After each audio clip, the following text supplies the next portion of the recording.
What's up, guys? I have Raul here, the owner of High Fit, and we want to talk to you about metabolism. I think it's something that's so important for a lot of people to know how your metabolism works and what type of food supplements that you take. So the first thing I want to talk about is natural supplements. Natural supplements. What's your go-to? So here's the thing, though. I almost want to address nutrition before supplements, Okay. but just because one of the things that I've noticed is that the first thing when you get on your computer, you go to Google and then you type like natural metabolism boosters or whatever, and then you get all this list of supplements. But supplements are amazing; they're great to supplement, but not to replace. So I think that everything starts with foods before we jump into supplementation. I feel a part 2 coming, guys. Absolutely. Yeah. Let's talk This about is a touchy food. subject right here. So in the morning, what's your go-to? So for me, to boost my metabolism in the morning, I like to add cinnamon to my coffee. So cinnamon is a natural thermogenic, gets the metabolism sped up. Yep. And it balances your blood sugar if you're doing Ceylon cinnamon. Yeah. So what's your go-to on that? I mean, I can agree with that. At the end of the day, though, not to play devil's advocate by any means, but if you have a really crappy diet and you're under eating, it doesn't matter how much cinnamon you have in the morning. True. There goes the metabolism, right? Yeah. Same thing with the adrenals. A lot of people think about metabolism as just the thyroid, but when it comes to your adrenals dictate what happens to your metabolism a lot. Yeah. So if you're in a fight or flight mode, or you're heavily stressed, your metabolism is going to tank. There's 2 hormones that dictate what happens with someone's body fat, and that's insulin and cortisol. And they're both directly related to what happens with your metabolism and how they're stimulated, how your thyroid is stimulated. Supplements are awesome. I'm all for them. I mean, shoot, I have a supplement line, as everyone knows, so I'm not against supplements by any means. It's my business, but I do want to say that foods before supplements, always. I agree with that. So when it comes to foods, all right, I know we recently talked about dieting, reverse dieting, and I think diet is like so important when it comes to getting the results and maintaining the results. I mean, exercise is important as well, but diet is important. So what would you say natural foods, or should I just say foods that will boost your metabolism? Okay, so my approach, and so there's a lot of foods that, yes, they can technically speed up your metabolism because they make your body work harder to break them down. And they require a certain amount of calories to be spent in order for them to be processed and broken down, right? So there's that approach, but there's also the approach of, outside of the caloric perspective and approach, what the foods actually do to your body and to your hormones. So there are foods that they'll help in terms of maximizing your testosterone, your estrogen, and trying to create that balance. The same thing goes for metabolism. So I want to say I'm pro a certain type of food or against a certain type of food. I think that it's more. What would you say if you had a choice to eat of a certain meal? What would be your go-to meal?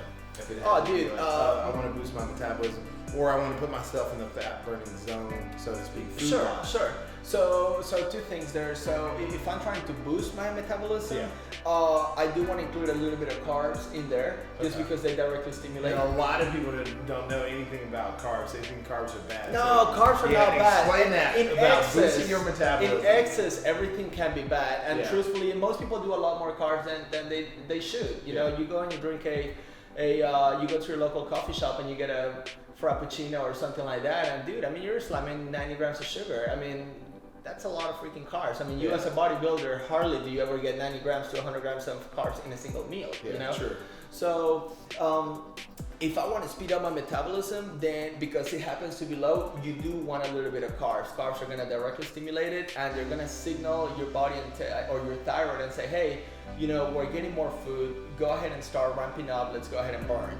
Now, if you have a healthy metabolism, I think it's good to actually lower the carbs some, not necessarily every day or keto for but to actually lower the carbs and keep your veggies up and do proteins, healthy fats, and veggies, and that's gonna keep you burning fat because it's the only thing that you're giving your body. Yeah. Now, not excess fat, because one of the things with, for example, keto or any type of diet that's low carb, high fat is, well, the concept is if you're not eating carbs, then you can only burn fat, right? Yeah. Or you're eating fats and no carbs, you're gonna be burning fat. But if I'm giving my body 300 grams of fat a day, of course I'm burning fat, but I'm also storing a lot of fat, So it's all about balance, in my opinion. Carb cycling is a great thing in terms of having a healthy metabolism. And I think most people do it by default, not knowing. One day you're like, oh man, I'm hungry, I'm just gonna have extra purple potatoes and brown rice or whatever. And then other days you're like, you'll go by and you probably had 150, 100 grams of carbs, So by default, we do that. And I think that the choices that we do when it comes to foods are also gonna have a greater impact on your metabolism and the overall intake that you have throughout the day. Yeah. So Raul just sold you guys a diet plan, so you gotta hit him up. All of us are different. I'm not saying go and do this. You gotta find what works best for you. But in general, from a biological, metabolic perspective, this is how we function. Yeah, and that's so true because I feel like a lot of people, we have fad dieting. I mean, that's so huge. Oh my God, yeah. So you have people that say keto. You have people like carb cycling. Paleo, vegan. What's the one that everybody does now? The intermittent fasting. Oh yeah. So these diets. We've been doing that since what, 2010, 2011? Forever. Yeah. But these diets work for certain people. It may not necessarily work for you. So you got to figure out what works best for you, diet-wise. And I think knowing what works for your body is so important. And knowing what foods your body processes the best works so well. And that's why I say Raul just showed you a diet plan, because it's the quantity, the amount of food that you eat, and the type of foods that you eat that are so important. We talked about training earlier. Hang on. I'm moving along, man. Before we hit training, I know everyone watching is like, is intermittent fasting good for me? I know. Yeah. Let me tell you if it's good or not for you. This is super easy to know. One, if you're under heavy stress, absolutely don't do intermittent fasting. You are gonna create more stress. Two, if you're the type of person that wakes up and you're like ready to eat, do not eat intermittent fast. It's not good for you. Now, if you wake up and you're like, oh, I can just drink a coffee and and it'll be noon before I kind of get hungry. Sure, intermittent fasting may be a good thing. If you are training in the morning fast and then you're not gonna eat until noon, at least supplement with BCAAs. Yes, technically you're breaking the fast, but you're not at the end of the day. Yeah.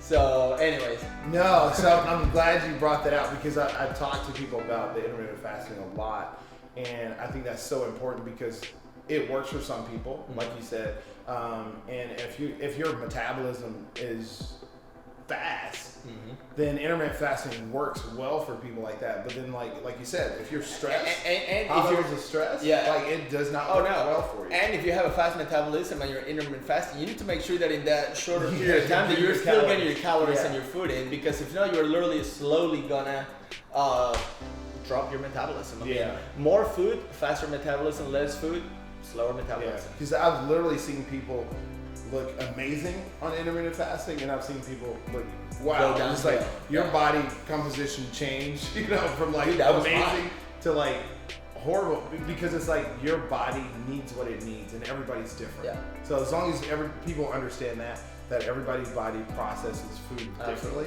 that's the most important thing. I agree. So stress, cortisol levels. I know we talked about that. How important is that when it comes to your metabolism? I mean, it's huge. Put it this way: if you think about it from just the fight or flight perspective, okay? If you are under heavy, quick stress, a few things happen. One, you're gonna retain water. Okay. Two, your body doesn't know what's going on, so it's gonna retain every possible thing, including food and fat, because that's just energy. Okay, so if you have high cortisol levels and you live stressed, it's a lot harder, guys, for you to lose fat and actually see results. I personally see it with my clients, where I have clients who struggle a lot more than others to see results, and I ask them, hey, are you under heavy stress? Oh my God, yeah, like and on top of that, you're not sleeping enough. If you're sleeping 5 hours, 6 hours a day, you can possibly get away with it, but 5 or less, like there's no way you're gonna see results, your stress is way up, you know. Yeah. And that's so true. So we're not just talking about stress from training. We're talking about stress from relationship, work. So it's so important. Go ahead. No, and I was gonna say, talking about training, if you're under a lot of stress and you're trying to lose fat, okay, and you're sacrificing sleep, and I say this because I have my client right now who literally, we just had this conversation a week ago. Yeah.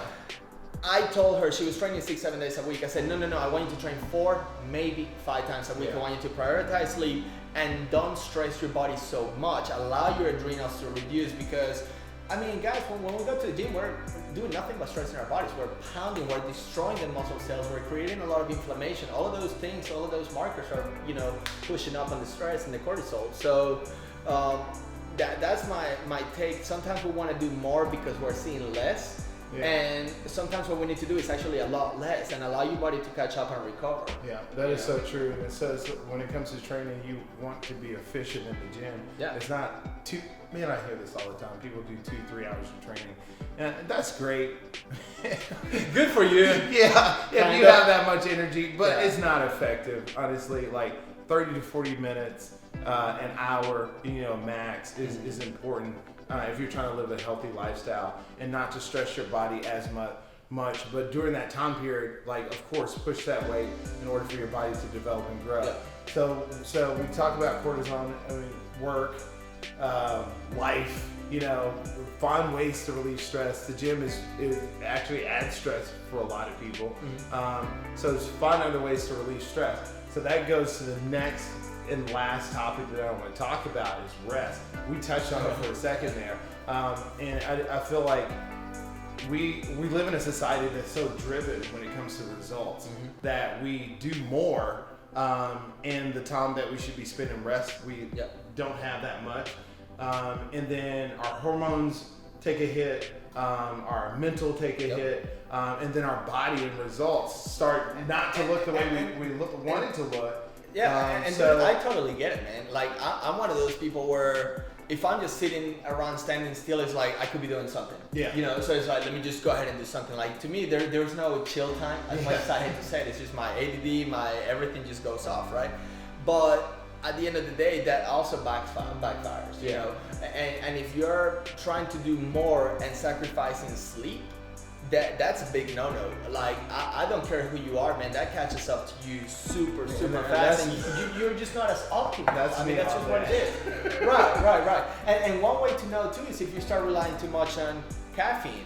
If you do, then it's you know that you're not allowing your body to recover. You know, so I think not to get too deep into the caffeine and how much caffeine to take, but if you're doing 1 to 2 cups of coffee a day, or maybe a coffee and then a pre-workout that's not heavy on the stimulants, then sure, I think that can be healthy. But if you need to do more and more and more because you're getting less sleep, one, you're not going to see results at the gym because that's the one time where you recover and grow.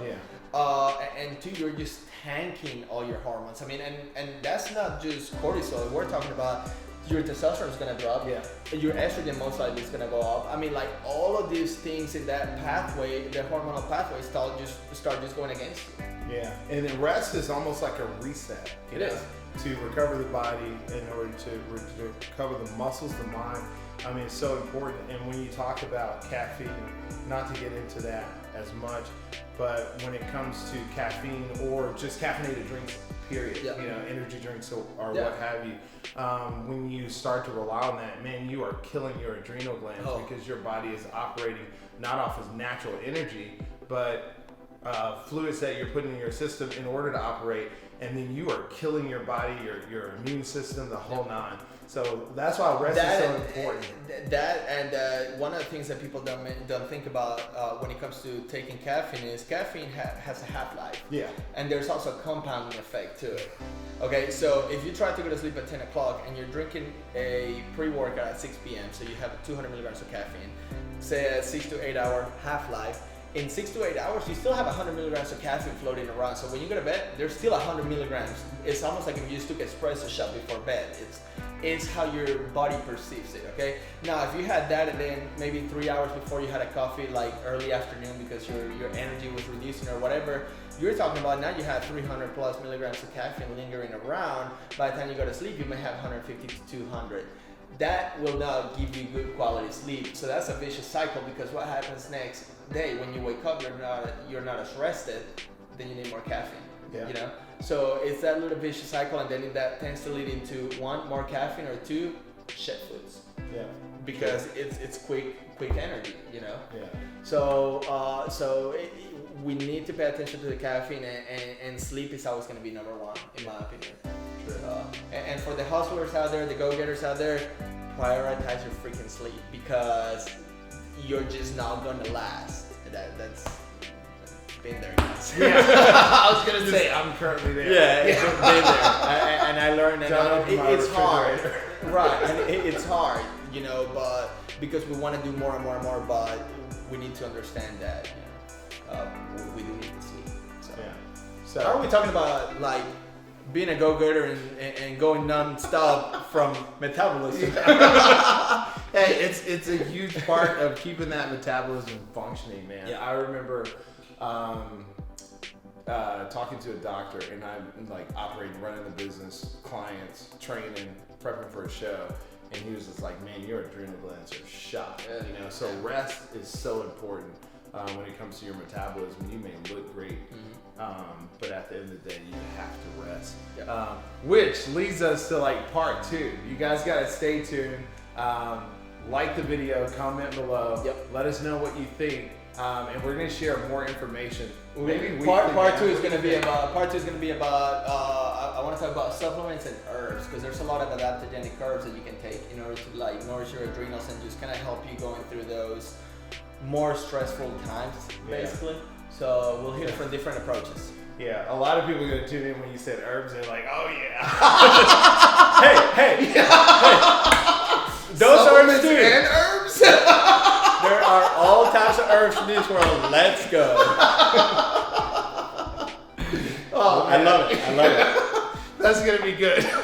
Hey, we're keeping it raw and true. Yeah. I mean, you gotta keep it real. You know, Dr. Google will tell you things, but we'll tell you the reality of things. Yeah, and let us know what you want to see, what you want to hear. I'm so excited to be here with you and to do this, and we're gonna try to do this weekly or bi-weekly based on the comments and what you guys want to see.